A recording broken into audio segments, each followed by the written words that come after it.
प्यारे भाई और बहनों, हम इस सुंदर समय के लिए प्रभु का धन्यवाद देते हैं। और आज की जो बाइबल स्टडी है उसे लेंगे हमारे असिस्टेंट पास्टर शरण सावंत, और हम प्रभु का धन्यवाद करते हैं और उनका स्वागत करते हैं। आइए आज के बाइबल अध्ययन के लिए प्रार्थना करें ताकि हम अपने मनों को तैयार कर सकें। Today's Bible study will be taken by our assistant pastor Sharan Sawant, and I welcome him for that. Let's pray for the Bible study. Heavenly Father, we are grateful to you for giving us this precious time to share your word and to meditate upon it. And as a servant, Pastor Sharon Savant, lead us in the Bible study today. We pray, God, let your holy will be done in our lives. Lord, speak to us through him. Bless the congregation and bless all of us. We thank you, Lord, that you are our God. You are our Lord, who is faithful and who is always true to his promises and his word. So we honor you and we submit and surrender. प्रभु, धन्यवाद देते हैं आपके लिए, वचन के लिए प्रभु, जिसको आज हम पढ़ेंगे, जिस पर अध्ययन करेंगे। आज जबकि हमारे असिस्टेंट पास्टर शरण सावंत, उसमें हमारे अगुवाई करता, हम चाहते प्रभु कि आप हमसे बातचीत करें। हमारे उद्धारकर्ता प्रभु यीशु मसीह के पवित्र नाम से मांगते हैं, आमीन। So now I request Reverend Savan to please come and lead us in today's Bible study. Thank you. Good evening, church. Today's Bible reading has been taken from the Gospel of Luke, chapter 4, verses 1 to 14. आज के Bible अध्ययन का पाठ लिया गया है लूका रचित सुसमाचार 4 अध्याय वचन 1 से 14. First I'll be reading in English, then in Hindi. Then Jesus, being filled with the Holy Spirit, returned from the Jordan and was led by the Spirit into the wilderness, being tempted for 40 days by the devil. And in those days he ate nothing. And afterward, when they had ended, he was hungry. And the devil said to him, If you are the Son of God, command this stone to become bread. But Jesus answered him, saying, It is written, Man shall not live by bread alone, but by every word of God. Then the devil, taking him up on a high mountain, showed him all the kingdoms of the world in a moment of time. And the devil said to him, All this authority I will give you, and their glory, for this has been delivered to me, and I give it to whomever I wish. Therefore, if you will worship before me, all will be yours. And Jesus answered and said to him, Get behind me, Satan, for it is written, You shall worship the Lord your God, and him only you shall serve. Then he brought him to Jerusalem, set him on the pinnacle of the temple, and said to him, If you are the Son of God, throw yourself down from here. For it is written, He shall give His angels charge over you to keep you, and in their hands they shall bear you up, lest you dash your foot against a stone. And Jesus answered and said to him, It has been said, You shall not tempt the Lord your God. Now when the devil had ended every temptation, he departed from him until an opportune time. Then Jesus returned into the power of the Spirit to Galilee, and news of him went out through all the surrounding region. Hindi में इस प्रकार से लिखा है, फिर यीशु पवित्र आत्मा से भरा हुआ यरदन से लौटा और 40 दिन तक आत्मा के सिखाने से जंगल में फिरता रहा और शैतान उसकी परीक्षा करता रहा। उन दिनों में उसने कुछ न खाया। जब वे दिन पूरे हो गए तो उसे भूख लगी और शैतान ने उससे कहा, यदि तू परमेश्वर का पुत्र है तो इस पत्थर से कहे कि रोटी बन जाए। यीशु ने उसे उत्तर दिया कि लिखा है, मनुष्य केवल रोटी से जीवित ना रहेगा। तब शैतान उसे ले गया, उसको पल भर में जगत के सारे राज्य दिखाए और उससे कहा, मैं ये सब अधिकार और इनका वैभव तुझे दूंगा, क्योंकि वह मुझे सौंपा गया है और जिसे चाहता हूँ उसी को दे देता हूँ। इसलिए यदि तू मुझे प्रणाम करे तो यह सब तेरा हो जाएगा। यीशु ने उसे उत्तर दिया, लिखा है कि तू प्रभु अपने परमेश्वर को प्रणाम कर और केवल उसी की उपासना कर। तब उसने उसे यरूशलेम में ले जाकर मंदिर के कंगूरे पर खड़ा किया और उससे कहा, यदि तू परमेश्वर का पुत्र है तो अपने आप को यहाँ से नीचे गिरा दे, क्योंकि लिखा है कि वह तेरे विषय में अपने स्वर्गदूतों को आज्ञा देगा कि वे तेरी रक्षा करे और वे तुझे हाथों हाथ उठा लेंगे, ऐसा ना हो कि तेरे पांव में पत्थर से ठेस लगे। यीशु ने उसको उत्तर दिया, यह भी कहा गया है कि तू प्रभु अपने परमेश्वर की परीक्षा ना करना। तब शैतान सब परीक्षा कर चुका, तब कुछ समय के लिए उसके पास से चला गया। फिर यीशु आत्मा की सामर्थ से भरा हुआ गलील को लौटा और उसकी चर्चा आसपास के सारे देश में फैल गई। ये परमेश्वर का वचन है। परमेश्वर अपने वचन के पढ़े और सुने जाने पर आशीष दे। आमीन। हाम्रो सबैलाई जय मसीह। आउनुहोस् हामी बाइबल पाठ गर्नेछौँ। लुका 14को 1देखि लिएर 14सम्म। अनि शीर्षक छ यीशु एकजना फरिसीको घरमा। एक सभामा दिनमा उहाँ फरिसीहरूको कुनै एकजना शाहको घरमा खाना खान जानुभयो। फरिसीहरू उहाँको चेयरमा बसिरहेका थिए। जलग्रह रोगले पीडित एकजना मानिस उहाँको सामुन्ने थियो। यीशुले व्यवस्थाका पण्डितहरू र फरिसीहरूलाई सोध्नुभयो, सभामा कुनै पढ्न उचित छ कि छैन? तर तिनीहरू चुप लागेर उहाँलाई त्यसो रोगी रहे शरीरमा हात राखेर निको पार्नुभयो र त्यसलाई जान दिनुभयो। तब उहाँले तिनीहरूलाई भन्नुभयो, तिमीहरूमध्ये कसैले आफ्नो गोरु या गधा स्वार्थै दिनमा निरोमा खस्दा भने त्यसलाई झट्टै निकाल्दैनन्? अनि तिनीहरूले यसो कुराको जवाब दिन सकेन। अनि भोजमा आएका अतिथिहरूलाई आदरको स्थान चुनेको देखेर उहाँले तिनीहरूलाई एउटा दृष्टान्त भन्नुभयो। विवाहको भोजमा तिमीले कसैको निम्तो पायो भने आदरको साथमा नबस। तिमीभन्दा बढी प्रतिष्ठित व्यक्तिले त्यहाँ निम्तो पाएको क्षण होला।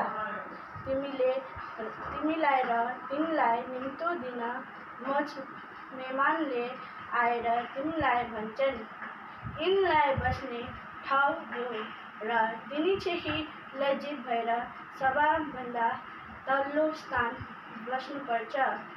तर जब तिमी निम्तो पाएर गएर तुल्य ठाउँमा बस्छ र मेजमानले आएर तिमीलाई भन्छन्, ए मित्र, माथि आएर बस, त्यस बेला तिमीसँग खाने बस्नेहरूको सामुन्ने तिम्रो इज्जत हुन्छन्।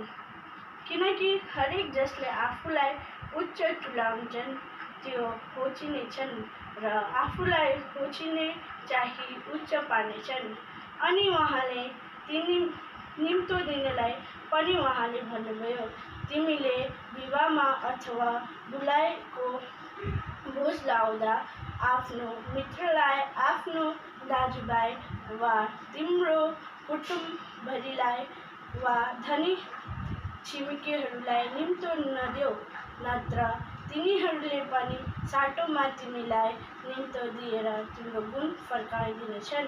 तर तिमीले भोज लाउँदा गरिब, लुला, लङ्गडा, अन्धाहरूलाई बोलाऊ र तिमीले आशिष पाउनेछौ, किनकि तिमीहरूले तिम्रो गुण फर्काउन सक्दैन। तर मृत्युबाट धार्मिकताको पुनरुत्थान हुँदा तिमीले त्यसको प्रतिफल पाउनेछौ। आमेन।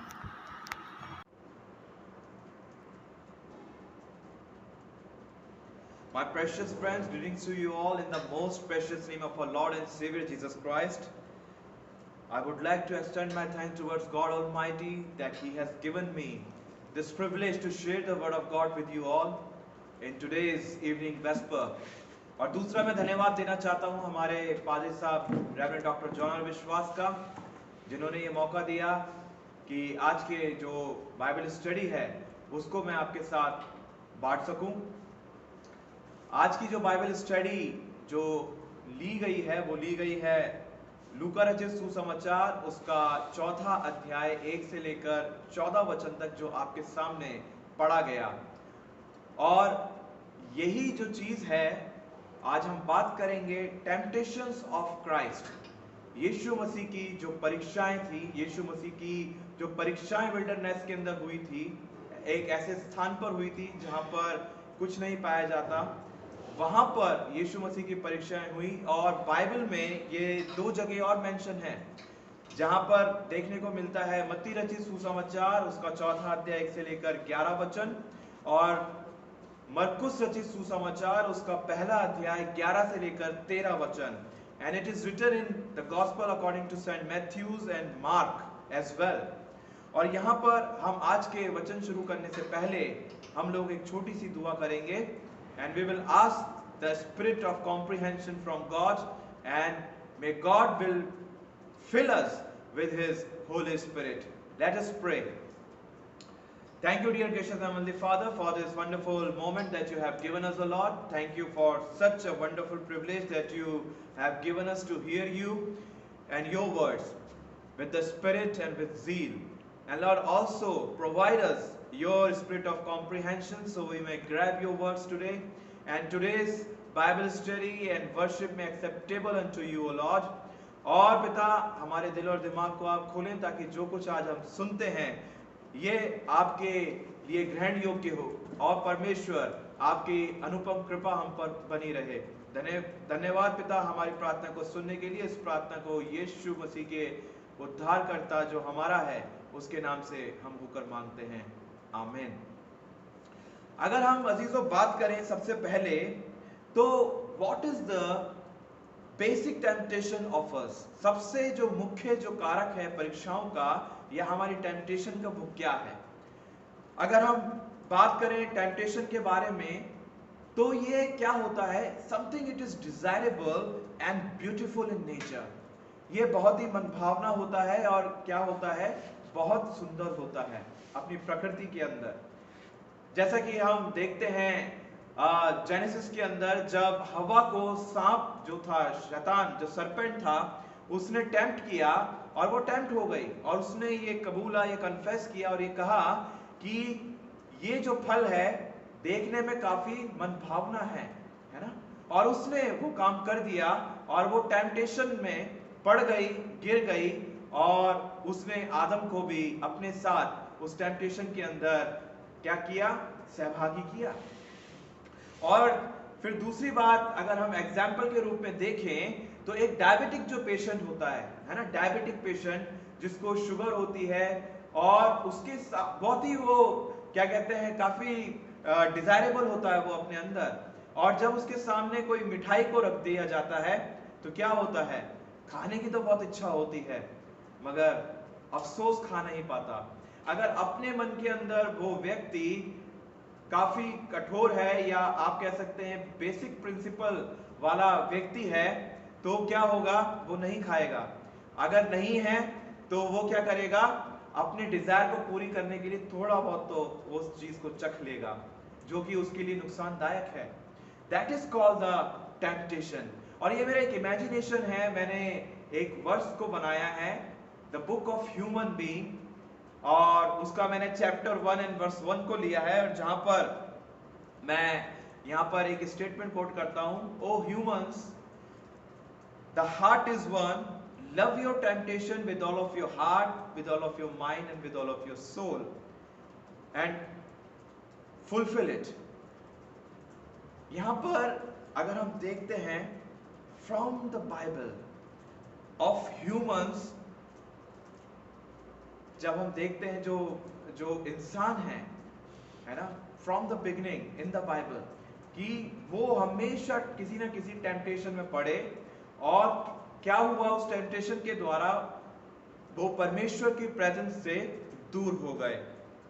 और क्या कभी हमने सोचा है, do we ever think about daily temptation of us and how to overcome on it?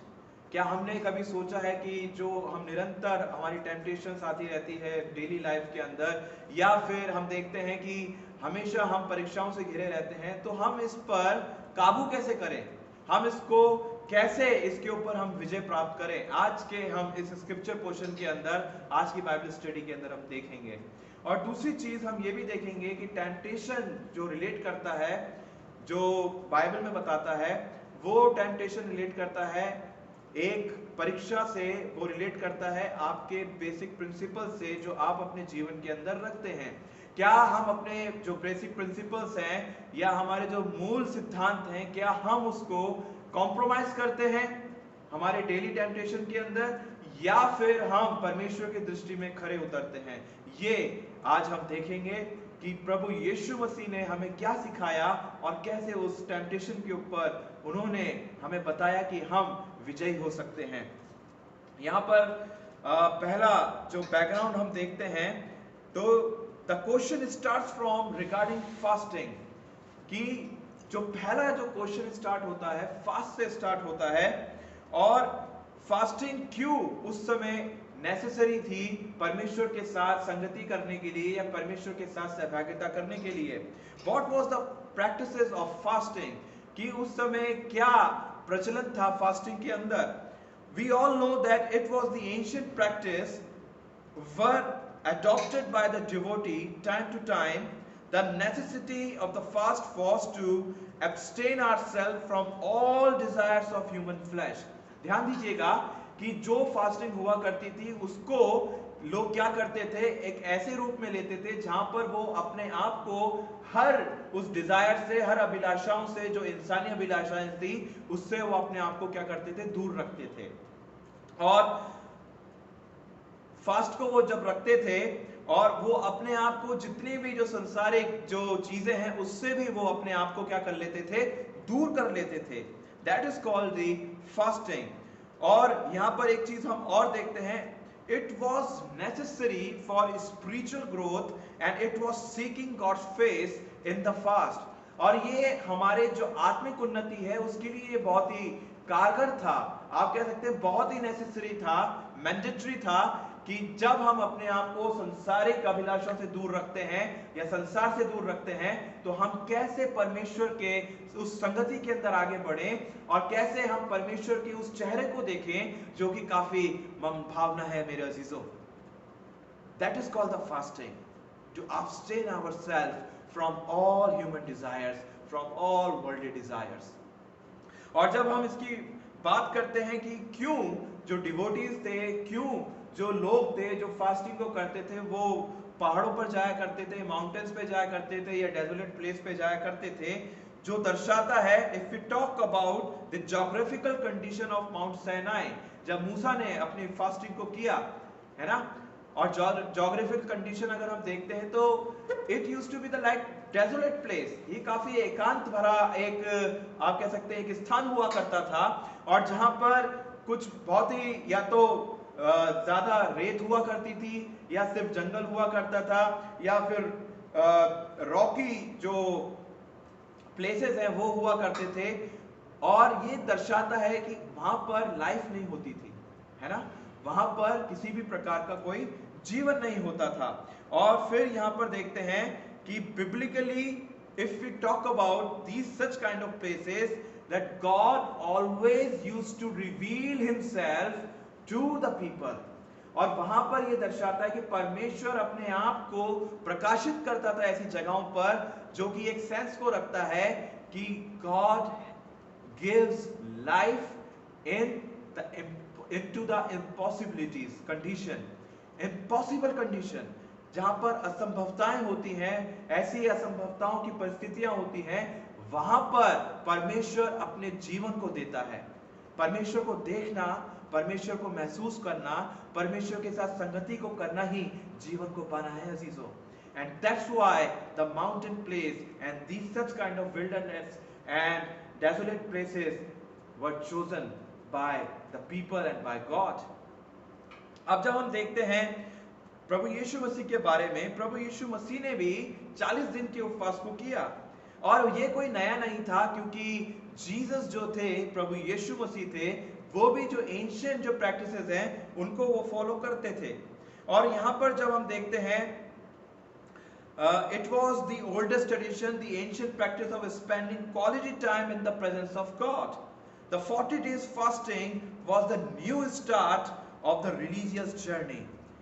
और यहाँ पर जब 40 दिन के उपवास को वो रखते थे तो ये एक आपका धार्मिक अगर आप अनुष्ठान लें तो उसमें से एक नई जर्नी निकलती थी, एक नई यात्रा निकलती थी, जिसकी यात्रा आप लोग भूखे रहकर या वो लोग भूखे रहकर करते थे और उसके अंदर वो ज्यादा से ज्यादा अपने समय को परमेश्वर के साथ बिताया करते थे। अगर यहाँ पर एक चीज और देखें कि the 40 days of the reason of 40 days fasting is not clearly mentioned in the Bible, but first fast was 40 days was begun from Moses, but even Moses was following the same cultural practice. Did God tell him to do fasting for specifically 40 days?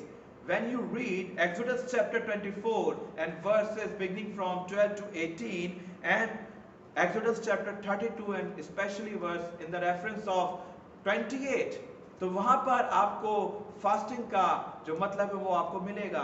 निर्गमन की पुस्तक उसका 24वां अध्याय 12 से 18 और 34वां अध्याय निर्गमन की पुस्तक में से उसका 28वां वचन, जहां पर आपको बताएगा कि मूसा ने जब फास्टिंग करी वो 40 डेज की फास्टिंग 40 दिन के उपवास को कैसे किया। और अजीजों, जाहिर सी बात है जब फास्टिंग आप करते हैं तो टेम्पटेशंस भी निरंतर आपके साथ चलती है, या जब हम भी फास्टिंग को करते हैं तो टेम्पटेशंस जो होती हैं, परीक्षाएं भी निरंतर हैंड ऑन हैंड वो साथ में चलती है। और वो एक समय होता है कि हम कैसे उन टेम्पटेशंस के ऊपर या उन परीक्षाओं के ऊपर जो जीवन में आती है, हम कैसे उसको अपने कंट्रोल में करें या कैसे उस पर हम विजय प्राप्त करें। और यहाँ पर फिर आगे हम देखते हैं फास्टिंग के बारे में, 40 डेज के बारे में। The context of the 40 days, it was the practices in Semitic religion and number 40 is specially mentioned the popular fasting period, and it consists of the 40 days and it is called the period of मंडल काल। और यहाँ पर ये जो 40 days जो mention किया गया है वो एक रिलीजियसिटी को बताता है, वो आपकी धार्मिक जो भावनाएं हैं वो उनको बताता है। सेमेटिक रिलीजन के अंदर जो पुराने जो रिलीजन हुआ करते थे, और उसको वो नाम उन्होंने दिया मंडल काल। ये एक हिंदी वर्ड है मंडल काल, और जिसके अंदर वो एक ऐसा काल होता था, काल means a period and Mandal means a period of 40 days. That means वो एक ऐसा मंडल काल होता था जो स्पेसिफिकली वो उस रिचुअलिस्टिक या ट्रेडिशंस जो होते थे या जो धार्मिक अनुष्ठान होते थे या जो धार्मिक जो बातें होती थी उसको वो दर्शाता था। और वो धार्मिकता जो वो किया करते थे उसके अंदर वो जुड़कर वो क्या करते थे, उस मंडल काल के अंदर, उस 40 डेज के अंदर वो परमेश्वर को, सिर्फ परमेश्वर पे अपने लॉ को, अपने मनों को लगाया करते थे।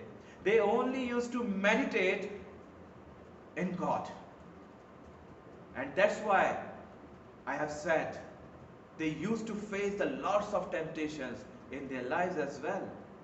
Lots of temptations with fasting, in fasting and without fasting. और यहाँ पर फिर एक और चीज देखते हैं, the Sindhi Hindu community commemorate a festival of thanks to God called चालिका Sahib. और यहाँ पर जो सिंधी कम्युनिटी, जो हिंदू कम्युनिटी है, वो इस काल को भी चालिका साहिब नाम से उन्होंने नाम दिया, जिसके अंदर वो क्या करते हैं, वो भी अपने उस क्वालिटी टाइम को परमेश्वर के प्रेजेंस के अंदर वो बिताते हैं।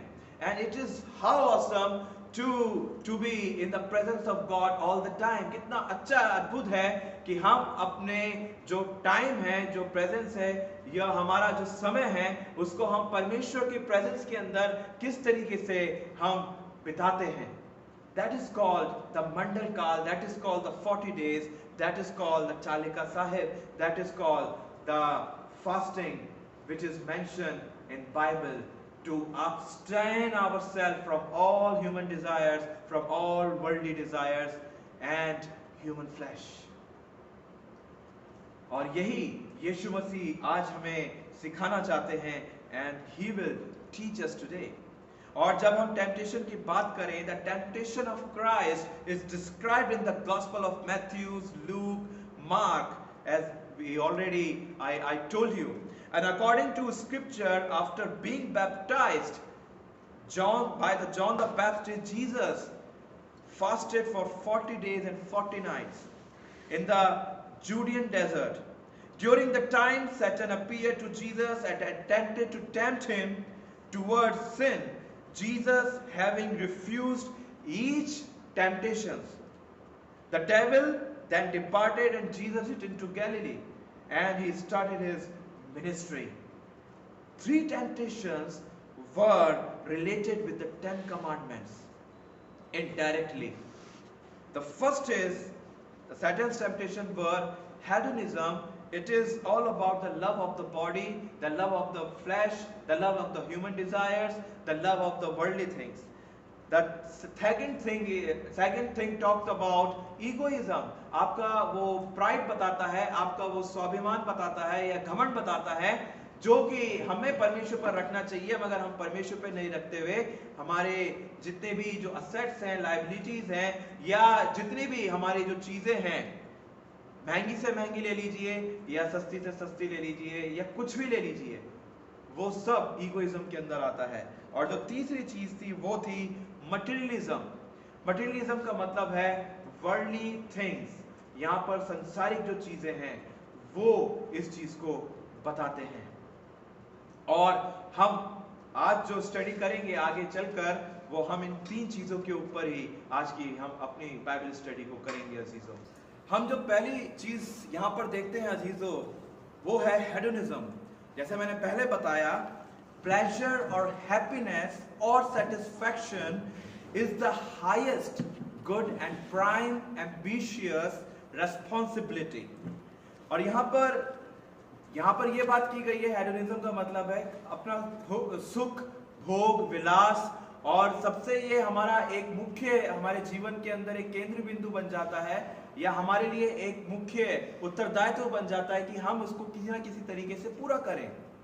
यहाँ पर जब पहली चीज जब हम देखते हैं लूक चैप्टर 4 और यहाँ से स्टार्ट होता है वर्स 3 से, तब शैतान ने उससे कहा, यदि तू परमेश्वर का पुत्र है तो इस पत्थर से कह कि रोटी बन जाए।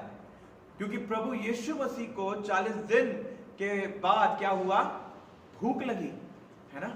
और यहाँ पर जब शैतान एक टेम्प्ट के रूप में आता है, एक परीक्षा के रूप में आता है यीशु मसीह के सामने और कहता है, यदि तू परमेश्वर का पुत्र है, because Satan was challenging the authority of Jesus Christ.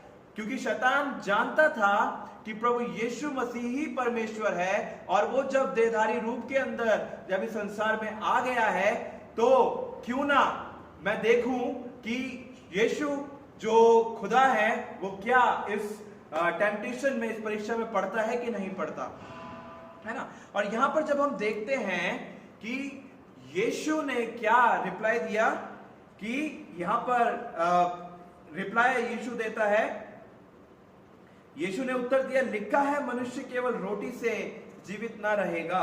और कहीं पर भी लिखा, एक जगह और लिखा हुआ है कि मनुष्य केवल रोटी से ही नहीं बल्कि हर एक उस वचन से जो परमेश्वर के मुख से निकलता है जीवित रहेगा। और यहाँ पर जब हम पहली जो टेम्पटेशन यीशु की देखते हैं, तो उसको जब हम रिलेट करते हैं तो वो एक आइडोलेट्री के समान थी।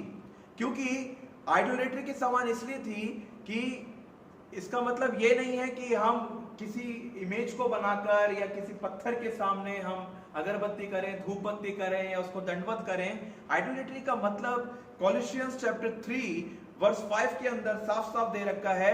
कुलिस्सियों की पत्री उसका 3रा अध्याय उसके 5वें वचन में जो ये कहता है, इसलिए अपने उन अंगों को मार डालो जो पृथ्वी पर हैं, अर्थात व्यभिचार, अशुद्धता, दुष्काम, बुरी लालसा और लोभ को जो मूर्ति पूजा के बराबर है ना। यानी जो हमारे अंदर है, यानी जो पाप हमारे अंदर है, उसको मार डालने की बात यहाँ पे की गई है। अगर नहीं मारते तो क्या है, हमारा जो शरीर जो परमेश्वर का मंदिर है वो दूषित हो जाएगा, और परमेश्वर हमारे शरीर में, हमारे अंदर, हमारे मन के अंदर वो नहीं रहेगा। और यहाँ पर यही बात यीशु को बताई है। और प्रभु यीशु मसीह ने पहली कमांडमेंट जो थी, जो कि एक्सोडस चैप्टर 20 के अंदर पाई जाती है परमेश्वर की, कि तू कोई मेरे लिए मूर्ति खोदकर ना बनाना, do not make any carved image for me, और उसको दंडवत मत करना, उसका तू आराधना मत करना, क्योंकि मैं तेरा जीवित परमेश्वर जो स्वर्ग में हूं, विराजमान हूं, मैं ही जीवन को देने वाला हूं, क्योंकि मैं जीवित हूं। क्योंकि अजीजों, मूर्तियां जो होती है ना, वो क्या है? मरी हुई तो है, जिनके कान हैं सुन नहीं सकती, जिनकी आंखें हैं देख नहीं सकती, जिनके हाथ हैं वो कोई कार्य नहीं कर सकते, जिनके पैर हैं जो चल नहीं सकते। मगर हमारा परमेश्वर जो कि स्वर्गीय परमेश्वर है, सामर्थ्य परमेश्वर है, वो उस अथॉरिटी को रखता है। और यहां पर जब देखते हैं कि शैतान जो था, he was trying to misinterpret the scripture, और कभी कभी क्या होता है कि जो शैतान है वो जो स्क्रिप्चर है, जो परमेश्वर की जो बातें इस वचन के अंदर लिखी है, उसको वो क्या करता है? एक तोड़ मरोड़ कर या अलग ढंग से हमारे सामने पेश करता है। और यहां पर जब यीशु ने उसको बोला, रिप्लाई दिया, by not using his power in vain to make the idol in the image of loaf, just to fulfill his desire of eating. यीशु ने नहीं बनाया, यीशु ने अपना जो पावर जो थी, जो ताकत थी उसकी, जो शक्ति थी, जो सामर्थ थी, उसके द्वारा उसने कोई कार्ड इमेज नहीं बनाई, किसी भी प्रकार का कोई भी आइडल नहीं बनाया ताकि वो अपने भूख को शांत कर सके, नहीं। मगर यीशु ने उसको बोला और कहा कि लिखा है, वचन में लिखा है कि तू कोई भी मूर्ति खोद कर ना बनाना, है ना। और परमेश्वर का हर एक वचन जीवित है। यीशु ने उसको बोला कि परमेश्वर के हर एक उस वचन से मनुष्य जीवित रहेगा जो परमेश्वर के मुख से निकलता है। Praise the Lord. कितनी प्यारी बात यीशु मसीह ने यहां पर शैतान को बताई। जो शैतान है मेरे अजीजों, ये फैक्ट बात है कि वो परमेश्वर के वचन को आपसे और मुझसे बेहतर जानता है। मगर कभी कभी वो क्या करता है कि जब वो उसको मिसइंटरप्रेट करता है या उसका क्या कहते हैं तोड़ मरोड़ के हमारे सामने पेश करता है, तो हमारे विश्वास को एक टेम्पटेशन के रूप में, एक परीक्षा के रूप में वो हिला देता है, और जिसके द्वारा नेगेटिव थॉट्स हमारे अंदर आना शुरू होते हैं और हम परमेश्वर के साथ बलवा करना शुरू कर देते हैं, परमेश्वर के साथ हम रिबेल करना शुरू कर देते हैं, और परमेश्वर को हम अपने जीवन में स्थान नहीं देते, और हम स्थान उन चीजों को देते हैं जो कि नाशवान है, जो कि संसारिक हैं, उसको हम अपने जीवन में स्थान देना शुरू करते हैं, और हम परमेश्वर की जगह अपनी बनाई गई मूर्ति के आगे, अपनी बनाई गई उस इमेज के आगे हम दंडवत करना और उसकी आराधना करना शुरू करते हैं। और ये बहुत ही घृणित कार्य है मेरे अजीजों। यहाँ पर हम प्रायोरिटी देना परमेश्वर को नहीं, बल्कि हम अपनी अभिलाषाओं को देना शुरू करते हैं। हम क्या करते हैं, अपने, है ना, शैतान के जो फंदे में फंसकर हम अपने टेम्पटेशन को फुलफिल करने के लिए या अपने परीक्षाओं को या अपने डिजायर्स को फुलफिल करने के लिए हम ऐसे ऐसे काम कर बैठते हैं जो कि परमेश्वर की दृष्टि में ग्रहण योग्य नहीं है। और इसलिए डिट्रोनॉमी चैप्टर 8 और वर्स 3 यानी व्यवस्था विवरण की पुस्तक, उसका 8वां अध्याय, उसके 3 वचन में यहाँ पर साफ साफ लिखा हुआ है, और वो ये लिखा है, उसने तुझको नम्र बनाया और भूखा भी होने दिया, फिर वो मन्ना जिसे ना तू और ना तेरे पुरखा ही जानते थे वही तुझको खिलाया, इसलिए कि वे तुझको सिखाए कि मनुष्य केवल रोटी से ही नहीं जीवित रहेगा, परंतु जो जो वचन यहोवा के मुख से निकलते हैं उन्हीं से वे जीवित रहता है। कितनी महान बात और कितनी अद्भुत बात यहाँ पर प्रभु यीशु मसीह करते हैं, और शैतान को बताते हैं एक सही इंटरप्रिटेशन करके, एक सही अनुवाद करके कि परमेश्वर ने ऐसा कहा है। गो अवे सैटन, चला जा मेरे पास से, परमेश्वर ने ऐसा कहा है। क्या हम भी शैतान के सामने घुटने टेक देते हैं? यह एक सबसे बड़ा क्वेश्चन है मेरे अजीजों। क्या हम उन चीजों को प्रायोरिटी देकर शैतान के सामने हम अपने आप को नतमस्तक कर देते हैं या उसके सामने हम सजदा करते हैं? ये हमारे ऊपर है। और शैतान तो टेम्पटेशन लेके आता है और हम क्या करते हैं, उसको हम अपनी जो पावर्स हैं, हमारा जो पोजीशंस हैं, उसका गलत फायदा उठाते हैं और हम दूसरे लोगों को दबाना शुरू करते हैं, हम दूसरे लोगों को नीचा करना शुरू करते हैं और हमारी पावर्स को हम क्या करते हैं, एक गलत तरीके से हम प्रेजेंट करते हैं। मगर यीशु इस पहले चीज के बारे में एक बात सिखा रहा है कि हमारी जो लाइफ है, it all belongs to God. Every blessing belongs to God. Every pleasure belongs to God. Every joyful moment belongs to God. हर कुछ परमेश्वर से बिलोंग करता है, जो भलाई को हमारे जीवन में उत्पन्न करता है। क्या हम अपने जीवन को परमेश्वर को समर्पित करते हैं या हम शैतान को समर्पित करते हैं, वर्ल्डली डिजायर्स को समर्पित करते हैं, संसारिकता को समर्पित करते हैं? ये हमारे ऊपर है अजीजों। दूसरी चीज हम यहां पर देखते हैं, ईगोइज्म, प्राइड ऑफ मटेरियलिज्म। और जो यहां पर मिलता है दूसरी टेम्पटेशन जो यीशु मसीह की थी, वो क्या थी? वचन 5 से, तब शैतान उसे ले गया और उसको पल भर में जगत के सारे राज्य दिखाए और उससे कहा, मैं ये सब अधिकार और इनका वैभव तुझे दूंगा, क्योंकि वह मुझे सौंपा गया है और जिसे चाहता हूं उसी को दे देता हूं। यदि तू मुझे प्रणाम करे तो ये सब क्या होगा? तेरा हो जाएगा। और यीशु उत्तर देते हैं, तू प्रभु अपने परमेश्वर को प्रणाम कर और केवल उसी की उपासना कर, केवल उसी की, वर्शिप योर गॉड। अब पहली चीज यहां पर हम जब देखते हैं कि यह भी एक मिस इंटरप्रिटेशन था शैतान का। और यहां पर अगर हम इमेजिनेशन लगाएं तो शैतान को कहां तक अथॉरिटी मिली हुई थी, कहां तक उसको संसार की जो चीजें थी वो दे दी गई थी, कहां तक, how far we can imagine Satan's authority. मेरा एक पर्सनल ओपिनियन ये है, जो शैतान की जो पावर थी, है ना, शैतान की जो पावर थी और वो उस पावर में एक गलत तरीके से जी रहा था। यानी ये कि कभी कभी हम भी क्या करते हैं, अपने हमें जो लिमिटेशन मिली होती है, कभी कभी जो हमें पावर्स मिली होती है, उसके अंदर हम ये सोचते हैं कि हम सब कुछ हो गए, मगर हमारे ऊपर भी तो लोग बैठे हुए हैं, हमारे ऊपर भी तो जो आला अधिकारी हैं वो बैठे हुए हैं, उनकी पावर्स का क्या? तो शैतान, he was living in the pseudo perception of his authority. He was thinking that all worldly things has been given to me. The great pride took place, and in that sense he was telling to his master, if you bow down before me, I will give you the all things.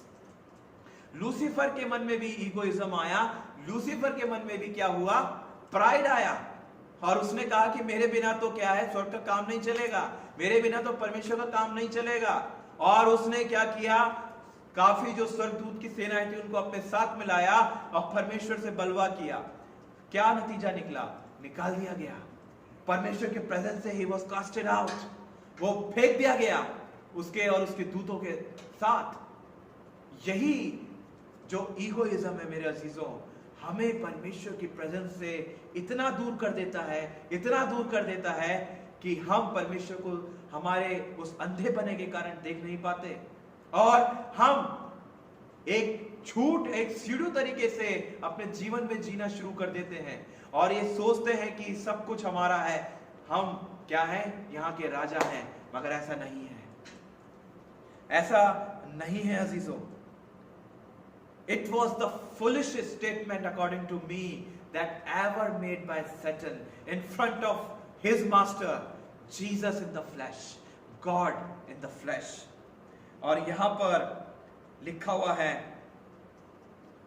Jesus overcome the pride of Satan by quoted from the scripture, is the Lord your God, you shall fear him, you shall serve, and by his name you shall swear. व्यवस्था विवरण डिटोनॉमी उसका 6वां अध्याय उसका 13वां वचन।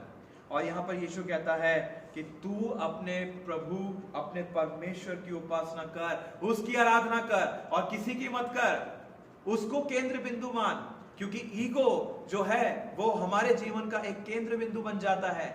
मगर जब हम उस टेम्पटेशन के अंदर नहीं पड़ते हुए परमेश्वर का अनुसरण करते हैं, when we follow God, when we apply His principles in our lives, then we can overcome on it. हम इसके ऊपर विजयी बन सकते हैं।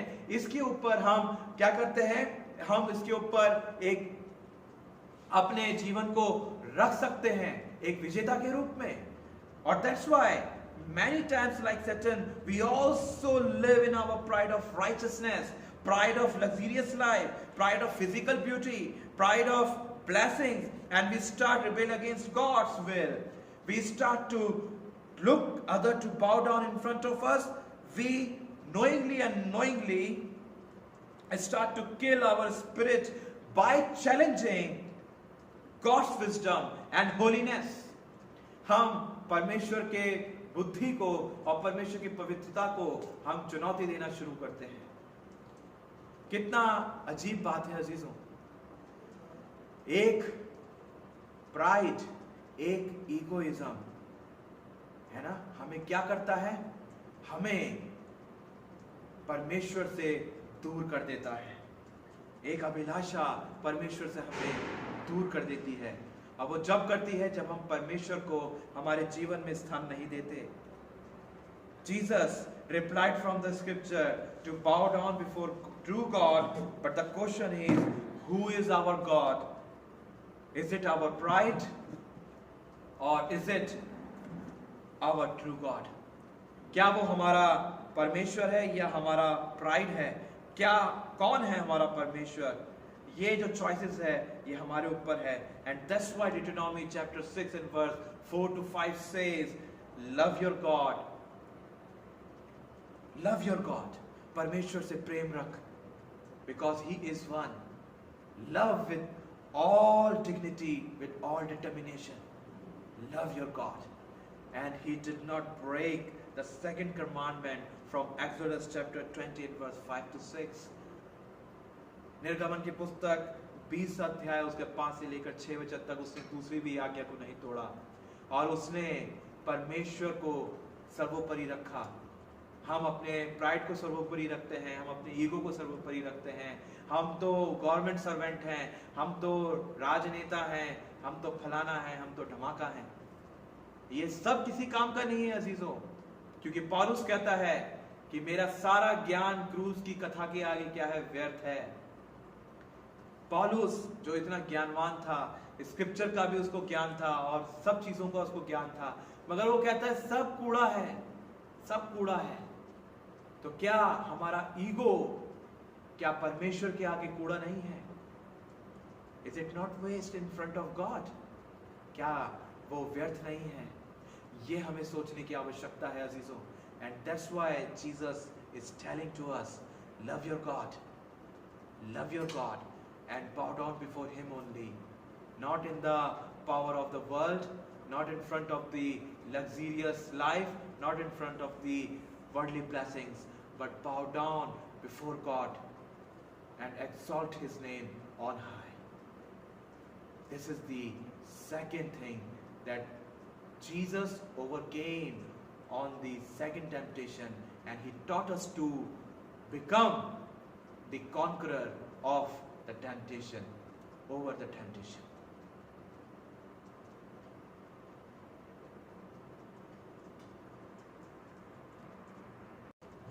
अजीजों, जैसे अभी तक हम दो चीजें देखते हुए आए हैं। सबसे पहली चीज हेडोनिज्म, जो कि हम अपने शरीर से प्यार करते हैं, अपने आप से प्यार करते हैं, भौतिकवाद से प्यार करते हैं और उन संसारिक चीजों से प्यार करते हैं और परमेश्वर की जगह पर हम उनको पहला स्थान दे देते हैं और क्या करते हैं, उनकी एक कार्ड इमेज बना देते हैं या आइडल बना देते हैं, जो कि कोलोसियंस 3:15 के अंदर हमने देखा था कि वहां पर 3:5 के अंदर हमने देखा था, वहां पर क्या लिखा हुआ है ना। सारी अशुद्धताएं हमारे मन के अंदर होती हैं और यीशु चाहते हैं कि हम उन अशुद्धताओं को निकाल दें और परमेश्वर के आगे हम समर्पित हो जाएं।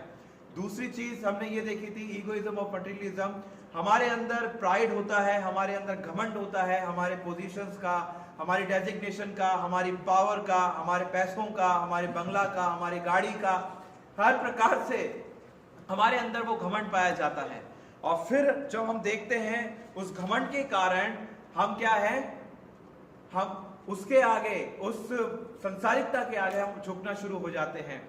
मगर यहाँ पर यीशु हमें सिखाता है कि अपने आप को हमें परमेश्वर को देना है, परमेश्वर को समर्पित करना है, जिसके बाद परमेश्वर की जो आशीषें हैं, जो परमानेंट आशीषें हैं, वो आना शुरू होगी। मगर यहाँ पर शैतान ने यीशु को टेम्प्ट किया, मगर यीशु ने भी एक शैतान को जवाब दिया और सही तरीके से जवाब दिया कि तू अपने प्रभु परमेश्वर की उपासना कर और उसकी ही आराधना कर, उसके सामने ही झुक। और यहाँ पर कई प्रकार से हम झुकना नहीं जानते, है ना। झुकने का मतलब ये नहीं है अजीजों कि हम झुक गए और काम खत्म, नहीं। झुकने का मतलब है विनम्रता, झुकने का मतलब है एक्सेप्टेंस, झुकने का मतलब है आपकी हम्बलनेस, और ये होना हमारे जीवन में बहुत जरूरी है अजीजों। अब जो हम तीसरी चीज देखेंगे जो कि वचन के अंदर पाया जाता है 8 से लेकर 12 वचन तक, 8 से लेकर 12 वचन तक जो पाया जाता है, और यहां पर जो हम हेडिंग लेंगे वो लेंगे फेथलेस स्पिरिचुअलिटी, जिसका मतलब है जिस आत्मिकता में विश्वास नहीं है। हम आत्मिक हैं मगर हमारे अंदर विश्वास नहीं है, क्योंकि faithless spirituality is a dangerous thing in our life, where we have the knowledge of God regarding his action, regarding his deeds, but not 100%. And we try to seeking out the benefits in faith. हम क्यों faith रखते हैं परमेश्वर पर? हम इसलिए faith रखते हैं कि हम उस बेनिफिट्स को ढूंढना अपने विश्वास में शुरू कर देते हैं, है ना। हम लोग ये सोचते हैं कि हम अगर यीशु मसीह पे फेथ रखेंगे तो हमें ये मिल जाएगा, अगर हम परमेश्वर पे फेथ रखेंगे, विश्वास रखेंगे तो हमें ये मिल जाएगा, ये चीजें आनी शुरू हो जाएगी, वो चीजें आनी शुरू हो जाएगी। और ऐसा करते करते करते करते क्या होता है, हम एक ऐसे पहाड़ पर चढ़ जाते हैं जहां पर जब नीचे हम देखते हैं तो कुछ नहीं दिखता, हम घबराना शुरू करते हैं। और क्या होता है, वो मुकाम ऐसा होता है जो हमें लड़खड़ा देता है हमारे जीवन के अंदर। वो मुकाम एक ऐसा टेम्पटेशन होती है जो कि हमें मजबूर कर देती है और हमें परमेश्वर को ऐसा मजबूर करती है कि हम परमेश्वर को टेस्ट करें, परमेश्वर को हम क्या कहते हैं, उसकी परीक्षा को करें। कैसी अजीब टेम्पटेशन है ना, कि हम परमेश्वर को टेस्ट करना शुरू कर देते हैं और फिर ये दर्शाते हैं कि हम विश्वासी हैं, हम धार्मिक हैं। हमारे अंदर ऐसी क्या धार्मिकता है अजीजों, हमारे अंदर ऐसा क्या विश्वास है जो परमेश्वर में पाया जाए? हम बेनिफिट्स ढूंढते हैं, है ना, कि हम इसलिए यीशु पे विश्वास करेंगे कि हमें ब्लेसिंग्स ही ब्लेसिंग्स आती जाएगी, मगर ऐसा नहीं है। यीशु ने कहा मेरे ऊपर और मेरे ऊपर विश्वास करने का मतलब, मेरे पीछे चलने का मतलब क्या है कि तुम सकरी गलियों में से जा रहे हो, सकरी गलियों में से। और यही तो टेम्पटेशंस हैं, उन गलियों के अंदर सकरापन आता है। हम क्या करते हैं, बच बच के निकलना शुरू करते हैं, और ये होना बहुत लाजमी है अजीजों। मगर जो सेंसलेस, जो फेथलेस स्पिरिचुअलिटी है वो हमें लड़खड़ा देती है। और यहां पर जब हम देखते हैं अगला जो हम चीज देखते हैं वो ये देखते हैं कि यहां पर शैतान ने एक इसी प्रकार का सीन यीशु मसीह के आगे क्रिएट किया। वो उसको मंदिर के कंगूरे पर ले गया और कहा कि यदि तू अपने आप को नीचे गिरा दे तो ऐसा लिखा है कि परमेश्वर आएगा, अपने दूतों को भेजेगा अपने नाम के निमित्त, ताकि वो तुझे क्या है, हाथों हाथ अपने उठा लें। यहां पर लिखा हुआ है, तब उसने उसे यरूशलेम में ले जाकर मंदिर के कंगूरे पर खड़ा किया और उससे कहा, यदि तू परमेश्वर का पुत्र है तो अपने आप को यहां से नीचे गिरा दे, क्योंकि लिखा है वह तेरे विषय में अपने सरदूतों को आज्ञा देगा कि वे तेरी रक्षा करें और तुझे हाथों हाथ उठा लेंगे, ऐसा ना हो कि तेरे पांव में पत्थर से ठेस लगे। तो यीशु का रिप्लाई था, यीशु ने उसको उत्तर दिया, ये भी कहा कि तू प्रभु अपने परमेश्वर की परीक्षा ना करना। यहां पर दो कॉन्वर्सेशंस यहां पर बात हो रही है ना। यहां पर वही चीज है ना, इंटरप्रेट कर रहा है शैतान यीशु के आगे कि क्या ऐसा नहीं लिखा, क्या ऐसा नहीं लिखा, क्या वचन में ये नहीं लिखा कि स्वर्गदूत को तेरी रक्षा करने के लिए भेज देगा, गिरा दे, देख फिर, है ना। और इट सपोर्ट्स द चैलेंजेस, है ना। Satan took Jesus to the pinnacle of the temple and challenged him. उसको चुनौती दी, करके दिखा. He really trusted in God to prove and care of him to prove it. क्या वास्तव में परमेश्वर तेरे रक्षा करता है कि नहीं करता? एक बार करके तो देख, अपने आप को गिरा के तो देख. Throw yourself down. गिरा दे अपने आप को नीचे. और फिर यहाँ पर 91 जो भजन संहिता पाया जाता है उसके अंदर भी उससे जो शैतान है वो कोट कर रहा है कि देख यहाँ तो ऐसा लिखा है. क्या यीशु मसीह ने उस टेम्पटेशन के अंदर पढ़कर या जोश में आकर या ओवर स्पिरिचुअल होकर क्या वो कूद गए हैं, या उन्होंने परमेश्वर के बचाने की जो प्रॉमिस है, बचाने की जो प्रतिज्ञा है, क्या उसको तुच्छ जानते हुए उन्होंने परमेश्वर की परीक्षा की? बताइए, क्या उन्होंने ऐसा किया? Could Jesus have relied upon God's promises of protection and angelic deliverance? He answers Satan directly. It is written. It is written. You shall not tempt or test the Lord your God. अपने परमेश्वर, अपने प्रभु की तू परीक्षा ना करना, ये लिखा हुआ है. Satan was urging Jesus to presume upon God's gracious protection and willingly endanger himself. Satan was actually urging Jesus to exercise the opposite, ध्यान से सुनिएगा, opposite of faith by testing God. Opposite of faith by testing God. है ना, जो हमारे faith, जो हमारा विश्वास परमेश्वर पर है, उससे हटकर काम करना. और ये जो सिचुएशन है मेरे अजीजों, ये परमेश्वर कैसे हैंडल करता है, वो शैतान देखना मांगता था कि क्या यीशु करता है. मगर यीशु मसीह ने हमें क्या सिखाया? यीशु मसीह ने एक रेफरेंस दिया डिटोनॉमी 6:16 के अंदर से, और उन्होंने एक सही इंटरप्रिटेशन जो डिटोनॉमी 6:16 के अंदर पाई जाती है वो ये बताई,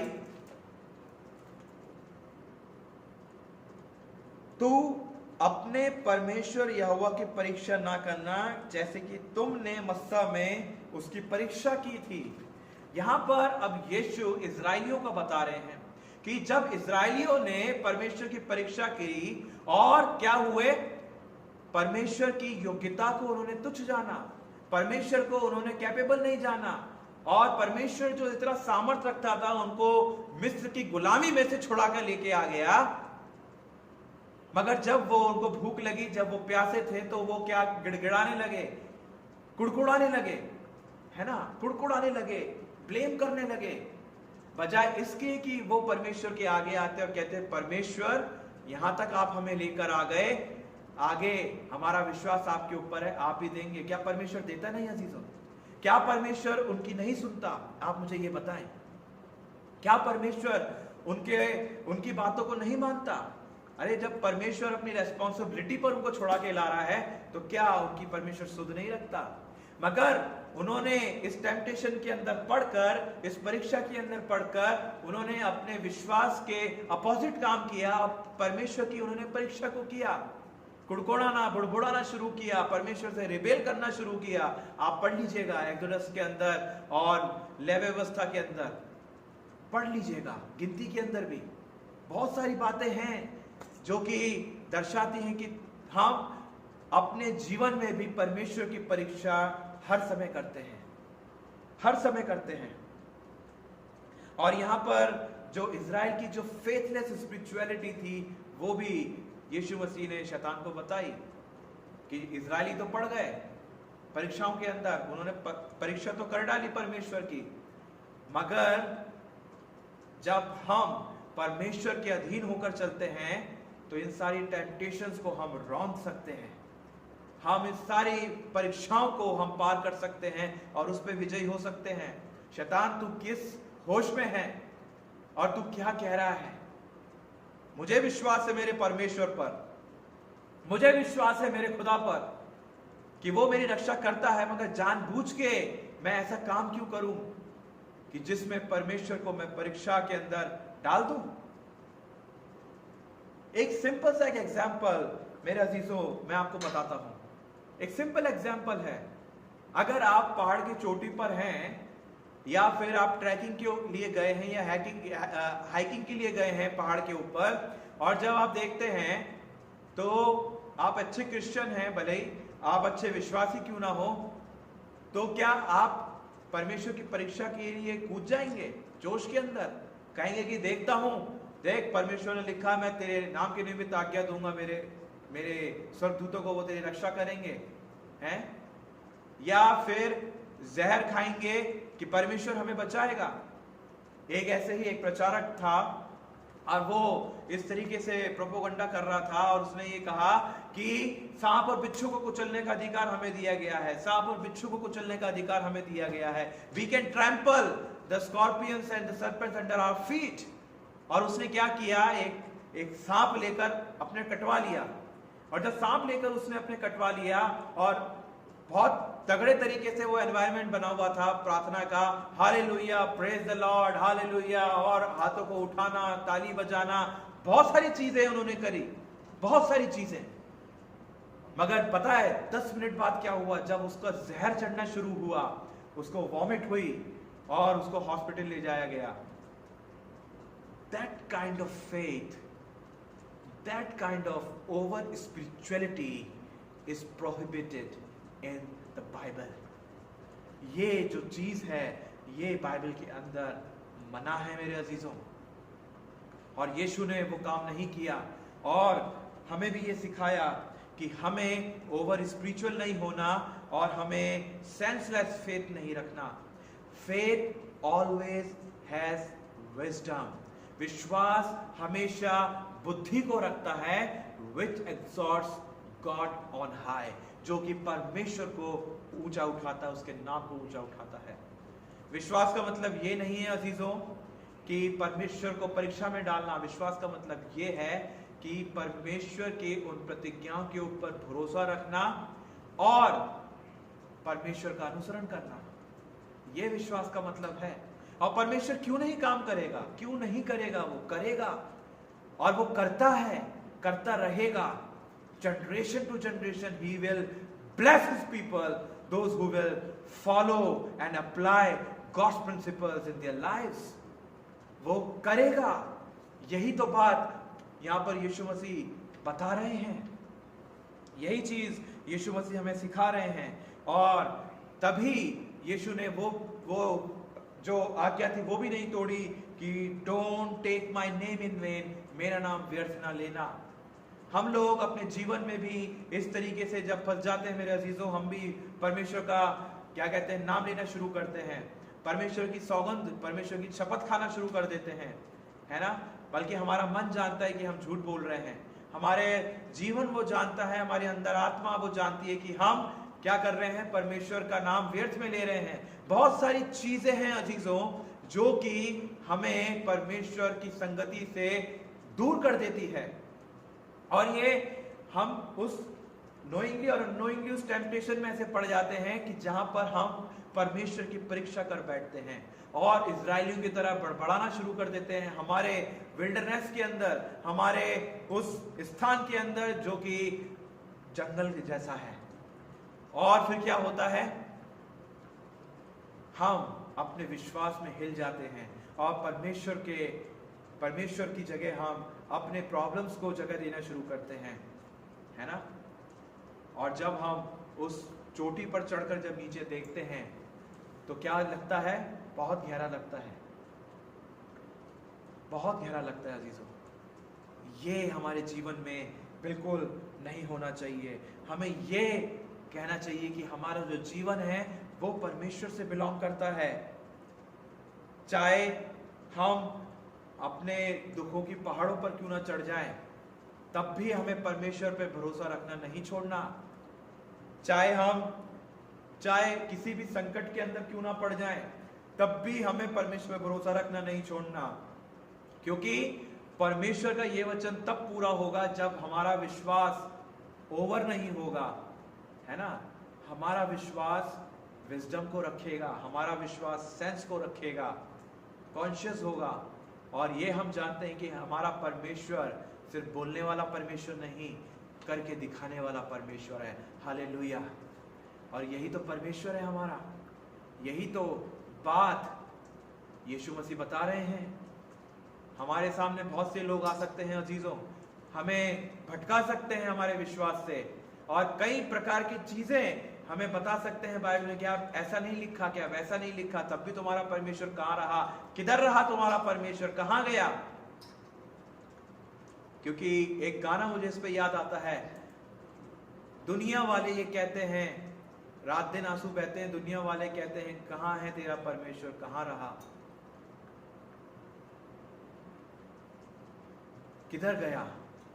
यही चीजें हैं, ये हमें अपने जीवन में जानने की जरूरत है मेरे अजीजों, because our life belongs to God and we don't have the authority to destroy our lives by our own hand, because we all are into God's hand. हम परमेश्वर के हाथों में हैं।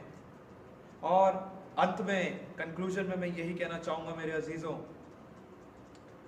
यीशु मसीह का अगर जब हम ओवरकमिंग ऑन द टेम्पटेशन देखते हैं, या फिर यीशु मसीह जो हमें सिखाते हैं परीक्षाओं पर विजय प्राप्त करना, तो उनकी जो फेथफुलनेस थी, उनकी जो विश्वास योग्यता थी, वो काफी क्या थी, 100% थी।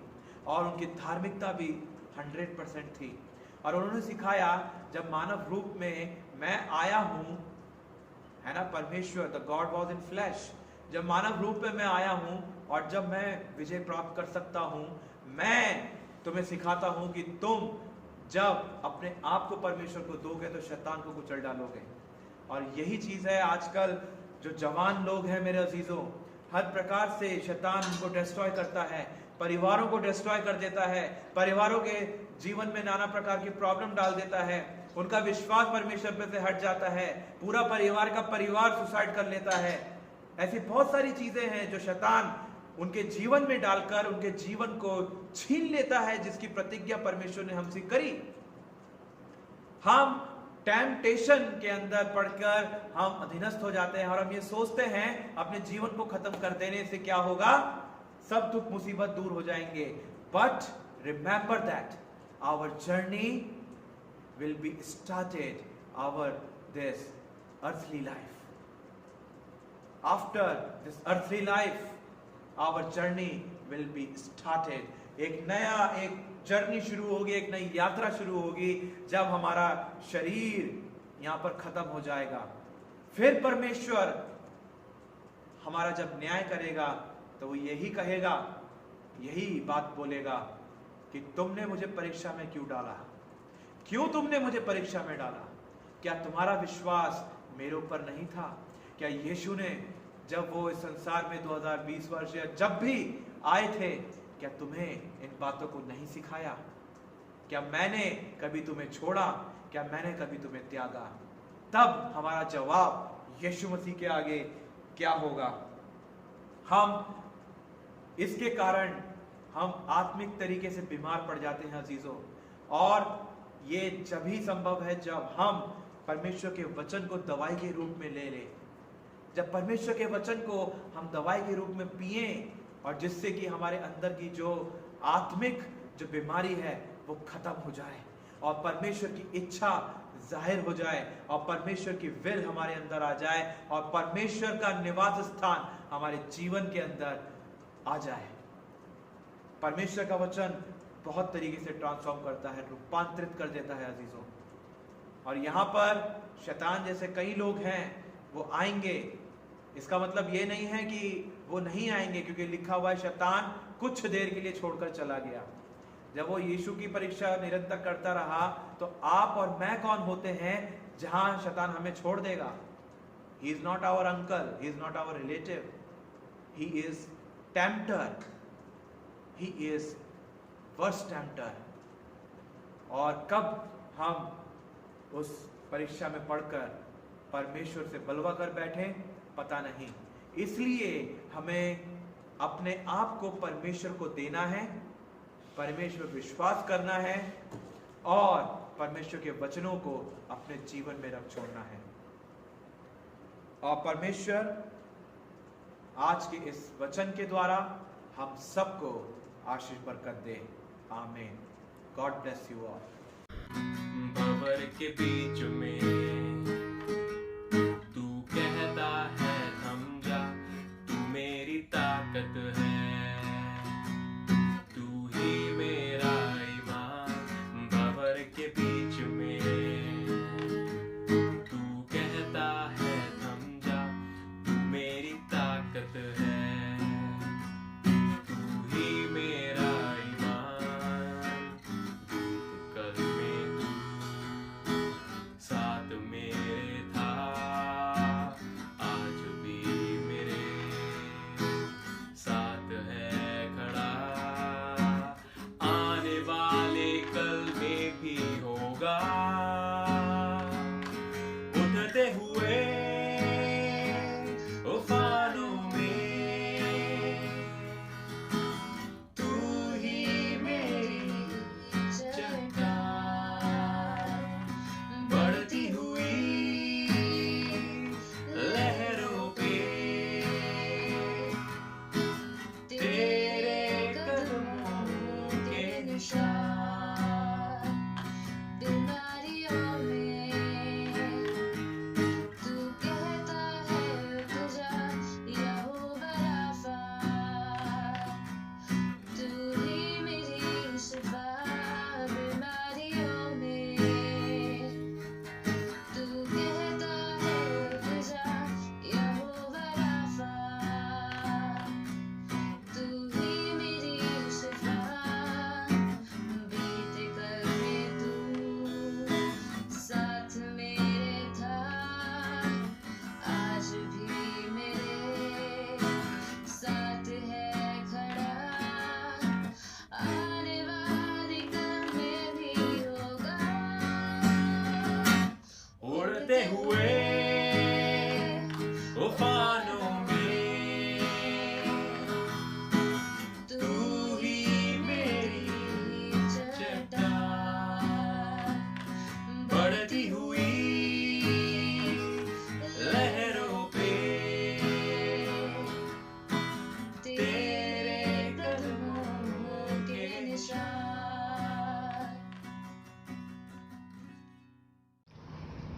Dear friends, now we'll have some announcement to make. Tomorrow is Sunday and we'll be having our worship by link or YouTube at 10 o'clock morning. So I invite all of you to please join us in tomorrow's worship so that we may worship the Lord in spirit and truth. One of the important announcement, and you all know now, Mr. A.P. Shaw. Mr. A.P. Shaw has been one of the founding members of Apostle Methodist Church, and earlier they used to live here in Sector 4, R.K. Puram, and he has worked a lot to bring the congregation together, and what today is because of their labor of love and their sincere hard work they have done. And this morning, while asleep, he entered into his glory, into the glory of the Lord. And we just had the funeral today, and please pray for his son Arun and his family and daughter Neeta Little and her family, and all those who are connected with this family and the congregation. There are many people who are attached with this family emotionally. So let us pray for each other so that God may grant his peace to all of the in a congregation. प्रिय मित्रों, आज प्रातःकाल हमारे कलीसिया के founding member जो बुजुर्ग थे मिस्टर ए.पी. शॉ प्रभु में सो गए, और हम उनके जीवन के लिए, उनकी सेवाओं के लिए, उनकी मेहनत के लिए प्रभु का धन्यवाद करते हैं। आज शाम को उनका फ्यूनरल भी हो गया, और हम प्रार्थना करते रहे उनके दोनों बच्चों के लिए, उनके बेटे अरुण, उनके परिवार के लिए, उनकी बेटी नीता, उनके परिवार के लिए, नीता लिडिल, उनके परिवार के लिए प्रभु उनको शांति दे और अपना अनुग्रह को प्रदान करें। हम निरंतर इस परिवार के लिए प्रार्थना करते रहें कि प्रभु का अनुग्रह इन पर बना रहे। साथ ही साथ इन दिनों में हम इस लॉकडाउन के समय कुछ लोगों को राशन दे रहे हैं। अगर आप उसमें कुछ देना चाहते हैं तो मेहरबानी से संपर्क करें मिस्टर जेम्स एमुलिक से, मिस्टर जॉली सैम्बल से, जो इसका प्रबंध कर रहे हैं। मैं चाहूँगा कि हम इसमें अपना सहयोग बनाए रखें ताकि इसके द्वारा प्रभु की महिमा हो सके। हम प्रार्थना करते रहें निरंतर हमारे उन प्रिय लोगों के लिए जो वेस्ट बंगाल में और उड़ीसा में, खासकर बंगाल में कलकत्ता तक, north south 24 Pargana, Medinipur, Sundarban area, जहाँ पर हजारों घर नष्ट हो गए, बहुत कुछ समाप्त हो गया, बहुत से लोग मारे गए हैं, और इन दिनों में असेस किया जा रहा है। और हम प्रार्थना करें प्रभु उन पर अनुग्रह करे, दया करें और अपनी शांति दे। जो उनकी मदद करते हैं प्रभु उन्हें आशीष दें, और अपने प्रार्थनाओं में भी, अपने घरों में भी हम उनके लिए निरंतर प्रार्थना करते रहें। जो कोरोना वायरस से इफेक्टेड है उनके लिए प्रार्थना करें कि प्रभु उनको छुए चंगाई दें ताकि वो भी प्रभु की महिमा कर सकें। आइए हम प्रार्थना करें, इन विषयों को याद रखेंगे। स्वर्ग पृथ्वी के स्वामी, हम धन्यवाद देते हैं आज के सुंदर समय के लिए जो आपने दिया। धन्यवाद देते प्रभु आज के बाइबल अध्ययन के लिए जो हमने करा, और हम चाहते प्रभु कि बाइबल अध्ययन हम सब के आत्मिक उन्नति और ग्रोथ और बढ़ोतरी का कारण हो। हम खास प्रार्थना करते प्रभु हमारे कलीसिया के बहुत ही senior member mister A P. Shaw, जिन्होंने इस चर्च के लिए बहुत मेहनत करी प्रभु, जिसको बनाने में, इसको आगे बढ़ाने में। हम उनके जीवन के लिए, उनकी सेवाओं के लिए आपका धन्यवाद करते प्रभु। आज तड़के प्रभु प्रातःकाल जब वो सो रहे थे प्रभु, आपने उन्हें अपने पास बुला लिया। उस आनंद और खुशी में प्रभु जहाँ ना तो की बीमारी है, दुख है, कमजोरी है, पर वहाँ प्रभु की उपस्थिति है। हम प्रार्थना करते उनके बेटे अरुण के लिए, उनके परिवार के लिए, उनकी बेटी नीता के, उनके परिवार के लिए प्रभु जी, आप उनको शांति दे प्रभु। इस बात का एहसास उनको दें कि आप उनके साथ साथ हैं, आपकी कृपा, आपकी दया उन पर बनी रहती है। Lord, we continue to pray for this dear family of our beloved senior member, Mr. A.P. Shaw, who is with you now today in the glory. We pray for his son and daughter and their family. Let your peace, let your grace that beyond our comprehension may be their portion, and they may grow with you every day. प्रभु हम खास प्रार्थना करते हैं हमारे उन प्रिय भाई बहनों के लिए जो बंगाल में प्रभु, जिनके बहुत से कोई घर उजड़ गए इस साइक्लोन की वजह से। 20 तारीख को आया था, बहुतों के जीवन के अंदर प्रभु जीवन की हानि हुई, बहुत से लोग मारे गए। ये प्रभु चाहते कि आप उनको शांति दे प्रभु जी, और जो लोग उनकी मदद करते हैं और जो गवर्नमेंट की तरफ से उनकी मदद की जा रही है उस पर आपके आशीष हो। तमाम बातों को धन्यवाद के साथ आपके हाथों में सौंपते प्रभु, विपदा के समय इन लोगों की सुधि ले, इनकी सहायता करें प्रभु जी। हम सबकी सहायता करें, हमें अपने निकटता में रखें। कलीसिया के अगुओं पर, हमारे बिशप साहब, बिशप सुबोसी मंडल पर और मैडम सुदीप्ता मंडल पर, और कलीसिया के पासबानों पर, DSS पर, तमाम हमारे एग्जीक्यूटिव बोर्ड के मेंबर, हमारे सेक्रेटरी और एग्जीक्यूटिव बोर्ड के मेंबर्स, कॉन्फ्रेंस ट्रेजरर और तमाम लोगों के लिए प्रार्थना करते प्रभु, हर एक पर आपके आशीष हो, हर एक को संभाले, सहायता करें। Lord, we pray for inter executive board of DRC and our chairperson and all the people in this committee, Lord, all our churches, all our pastors, all our DSS, Lord, let your grace be upon us. हम खास प्रार्थना करते प्रभु Methodist church India के लिए प्रभु जी, इस पर आप दया करें ताकि आपकी कृपा दया इस पर पाई जाए। हमारे देश के अगुओं पर आप अनुग्रह करें प्रभु, ताकि जो निर्णय लेते हैं वो आपके महिमा के लिए हो सके। आज के सुंदर समय के लिए, आराधना के लिए आपको धन्यवाद देते हैं और प्रार्थना करते हैं कि आपकी आशीष, आपकी दया, आपकी कृपा हम पर बनी रहे। हमारे धन्यवाद को स्वीकार करें, हमारे उद्धारकर्ता प्रभु यीशु मसीह के पवित्र नाम से मांगते हैं, आमीन। आए हमारे बाप, तुझे आसमान पर है, तेरा नाम पाक माना जाए, तेरी बादशाहत आवे, तेरी मर्जी आसमान में पूरी होती है, ज़मीन पर भी हो। हमारे रोज़ की रोटी आज हम बख्श दे, आज हम कुछ सवारों को माफ़ करते हैं तू भी हमारे कसूरों को माफ़ कर, हमें आजमाइश में ना ला बल्कि बुराई से बचा, क्योंकि बादशाहत, कुदरत और जलाल हमेशा तेरी है। आमीन। अब हमारे खुदा यीशु मसीह का फजल, खुदा बाप की मोहब्बत, रूल कुदस की फाकत और शराकत हमें सर के साथ, now may the grace of our Lord Jesus Christ, love of the Father, and sweet communion of the Holy Spirit rest and abide with all of us, especially Mr. Arun Shaw, his family, Mrs. Nita Little, her family, and the entire family member of Mr. P. Shaw. Rest and abide with your grace now and forevermore. Amen. Jesus is the Lord. May God bless you and keep you safe. परमेश्वर आपकी मदद कर, आपकी सहायता करे। खुश रहिए, शांति से रहिए, और प्रभु के अनुग्रह में बढ़ते चले जाइए। आप सबों को शुभ रात्रि। कल हम 10 बजे फिर से मिलेंगे रवि आराधना के लिए। And I request you to join with us tomorrow at 10 o'clock a.m. for the Sunday worship service. Thank you and God bless you.